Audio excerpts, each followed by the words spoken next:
पाणी पण स्वच्छ पाणी. तर हे सगळं जे आहे ते वारकऱ्यांना सोयी आपण देतो, स्वच्छ पिण्याचं पाणी आणि त्यांचं अंघोळीचं महिलांचं चेंजिंग रूम आहे, त्या सगळ्या गोष्टी बघितल्या आपण. आणि त्याच्यामध्ये काही वाढ करायला लागेल ती वाढ करा. मी मगाशी त्या सुमितला सांगितलं की तुम्ही अजून 300 लोक वाढवा, ते उद्यापासून आणखी 300 लोक वाढवतोय, म्हणजे ते देखील आपल्याला पडेल. आणि जेटिंग मशीन जे आहे ते जेटिंगचं कोण हे करणारे बाबा विशेष करताय ना, तर ते जेटिंग सक्शन मशीन आहेत त्या देखील आपण पाठवून पिंपरी चिंचवड पुणे तुम्हाला आणखी काही लागलं तर आपल्या नवी मुंबई महापालिका, पनवेल महापालिका, ठाणे महापालिका याची देखील मदत मिळेल. तुम्ही आता कसं यावर्षी पण जास्तीचे भाविक येणार आहेत वारकरी, त्यामुळे तुम्हाला बिलकुल एक स्टिक राहायला लागेल. यापूर्वी देखील आपण नगरोत्तरांमध्ये पाणी पुरवठा आणि मलनिस्सारासाठी 335 कोटी रुपये मंजूर केले होते. पायाभूत सुविधांसाठी देखील 128 कोटी, स्कायवॉक दर्शन मंडपासाठी 139 कोटी रुपये त्याचं काम सुरू आहे.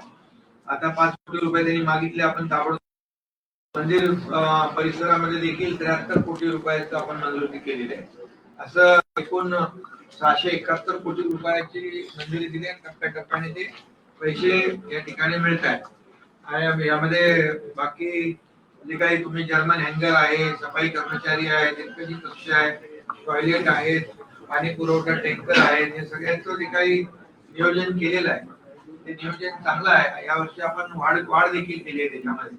त्यामुळे चांगल्या प्रकारे या ठिकाणी वारी आपली सगळ्यांची सुरक्षित वारी, आरोग्यदायी वारी, निर्मळ आणि स्वच्छ बरोबर ना वारी झाली पाहिजे.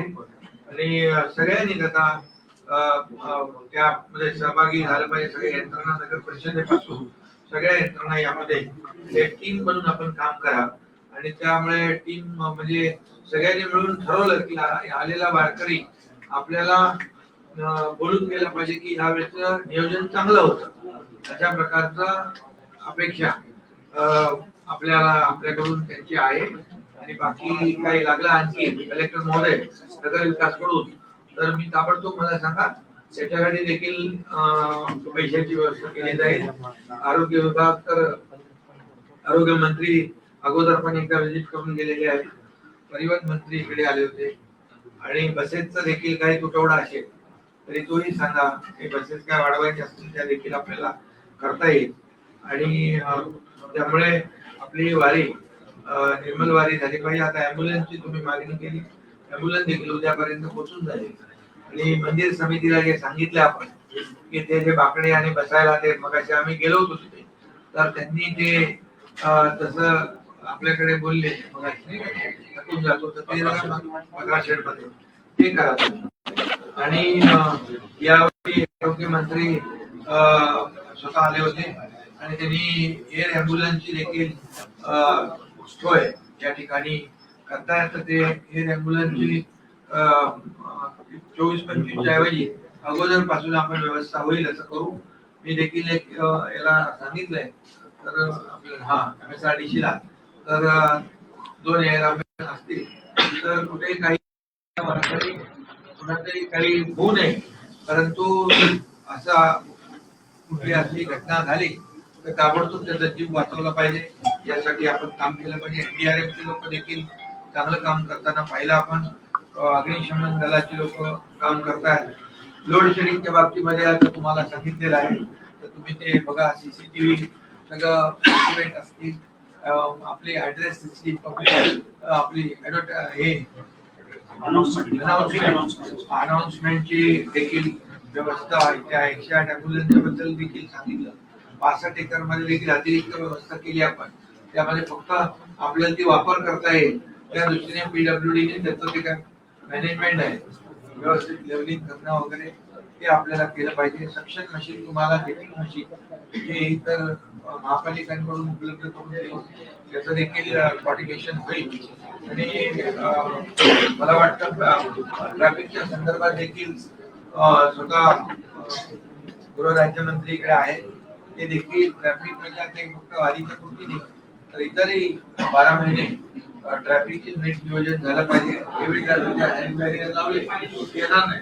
आणि मगाशी ते काही सूचना केल्या मंत्री महोदय त्याप्रमाणे तुम्ही ते केलं तर ते तिकडून तो येणारच नाही. ते सगळं जे आहे ते अतिशय चांगल्या पद्धतीने आपण जर केलं तर मला वाटतं सगळ्यांना कुणाची गैरसोय होणार नाही. आणि हे VIP दर्शन देखील मला माहित आहे बंधन आहे ना.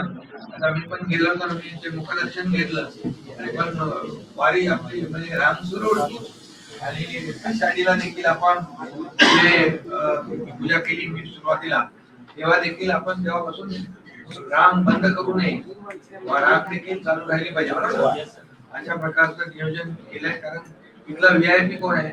VIP पांडुरंगाचा वारकरी आहे. समजलं त्यामुळे त्याची गैरसोय होणार नाही याची काळजी आपण सगळ्यांनी घेतली पाहिजे.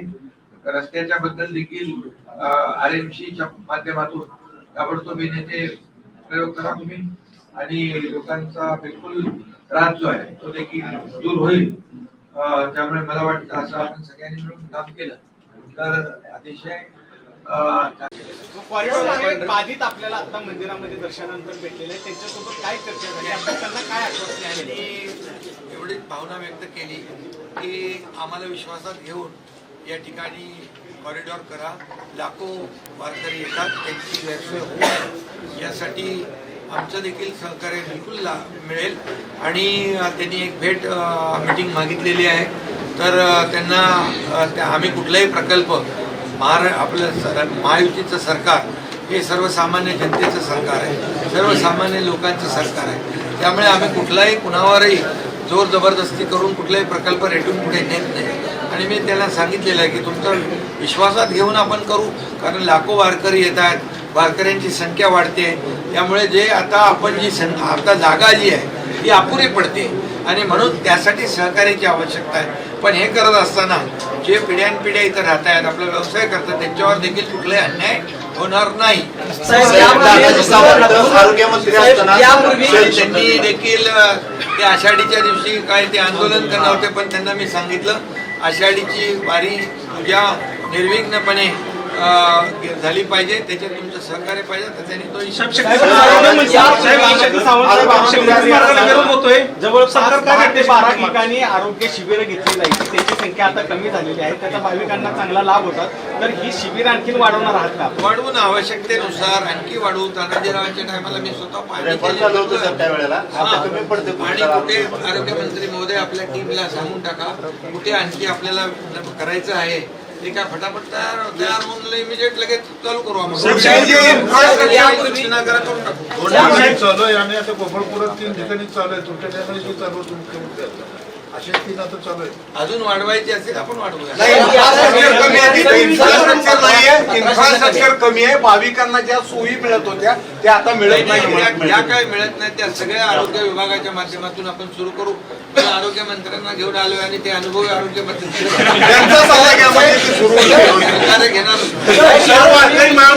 पंढरपूरच्या चंद्रभागा नदीमध्ये 4 पाऱ्या सोडल्या जायच्या.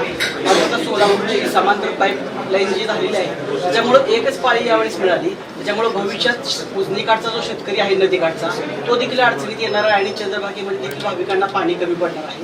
उद्या कॉरिडॉर होणार आहे, लाखो लोक येणार आहेत. अशा परिस्थितीमध्ये त्याचा कॉरिडॉरच्या माध्यमातून सगळं नियोजन आहे आपल्या प्रपोज आराखड्यामध्ये आहे. त्यामुळे कुठेही काही कमी होणार नाही याची आपण काळजी घेतो.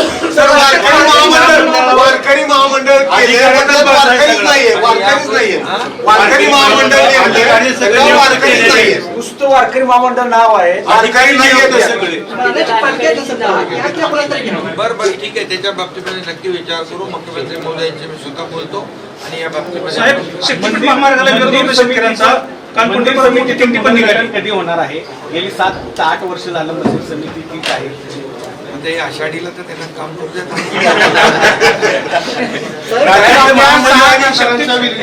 शक्तीपीठ महामार्गाचा विषय आहे. काल मोठी दिंडी निघाली शेतकऱ्यांची, 13 जिल्ह्यातून विरोध होतोय. तर सरकार काय रेटतोय शक्तीपीठ? बघा, समृद्धी महामार्गाला देखील याचा विरोध झाला होता, परंतु त्यानंतर लोकांनी त्याचं महत्त्व पडलं. समृद्धी महामार्गामध्ये लोकांनी सहकार्य केलं.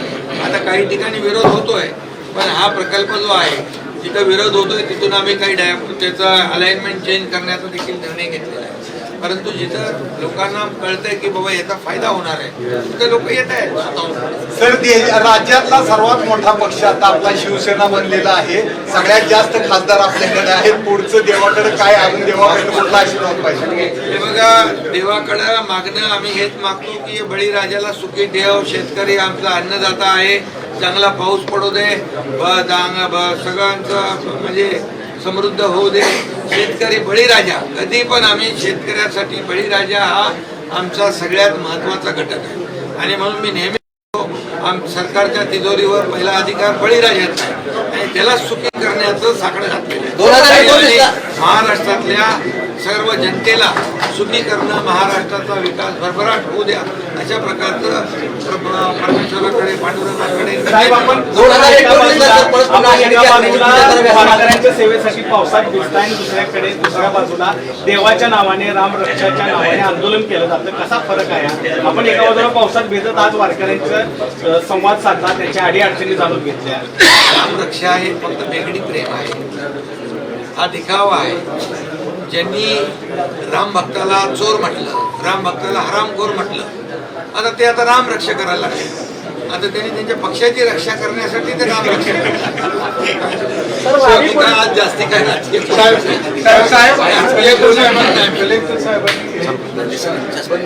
निर्णय घेतला, PR काढला, परंतु अनेक लोकप्रतिनिधी आग्रह करतात की आमच्या कार्यकर्त्यांना सोडा म्हणून. आज आपण उपमुख्यमंत्री असताना तुम्ही मुखदर्शन घेतलं. आपला हा दर्श इतर लोकप्रतिनिधी घेतली का? सगळ्यांनी घेतला पाहिजे. मी मगाशीच म्हणालो की इथं VIP आम्ही कोणी नाही, इथला VIP हा पांडुरंगाचा वारकरी आहे. सर आणि कॅनॉय बंद करायला काय म्हणून मी मगाशी आलो तर आम्ही सांगितलं 4-5 गाड्या सोडा, बाकीला बंद करा. अजून अडचणी येणार. कलेक्टर आहेत, कलेक्टर SP याचं मॉनिटरिंग करतील, ज्या माध्यमातून वारकऱ्यांना कुठली गैरसोय होणार नाही. मागच्या वेळेस आलो तर आम्ही ते बुलेट, आता गर्दी नव्हती जास्ती म्हणून आम्ही गाड्यांनी गेलो. परंतु कुठल्याही परिस्थितीमध्ये वारकऱ्याला त्रास होणार नाही, त्याची गैरसोय होणार नाही, जबाबदारी सरकारची आहे आणि प्रशासनाची, ती आम्ही पार पाडू. आषाढीला पूजा करायला आपल्याला परत कधी अरे बाबा, आता तुम्हाला पांडुरंगाची पूजा करायला आज मी आलो, पांडुरंगाचं दर्शन घेतलं. पण वारकरी जे आहेत हा सगळ्यात महत्वाचा घटक आहे. त्याची गैरसोय होऊ नये त्याच्यासाठी नियोजन योग्य असावं म्हणून मी दरवेळेला येतो आलेलो आहे. त्यामुळे मी समाधानी आहे आणि पांडुरंगाचं दर्शन झालं याच्यापेक्षा काय.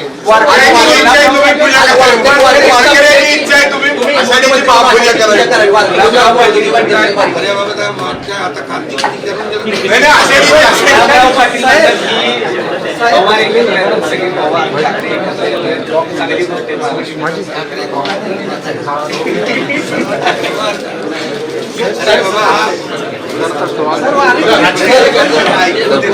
उमेश म्हात्रेंचा आज न्यायालयाने जामीन फेटाळलेला आहे, त्यांना अटक करा, समर्पण करा असे न्यायालयाने पक्षाकडून न्यायालयाचा आदर केलेला आहे आणि त्यांनी न्यायालयाचा आदेश मानला. पक्षाकडून काही कारवाई होणार आहे? पक्षाकडून देखील स्वतः खासदार डॉक्टर श्रीकांत शिंदे यांनी त्यांच्या भावना व्यक्त केलेल्या आहेत आणि डॉक्टरांना मारहाण करणं याचं समर्थन कधीच शिवसेनेने केलं नाही, मी कधी करणार.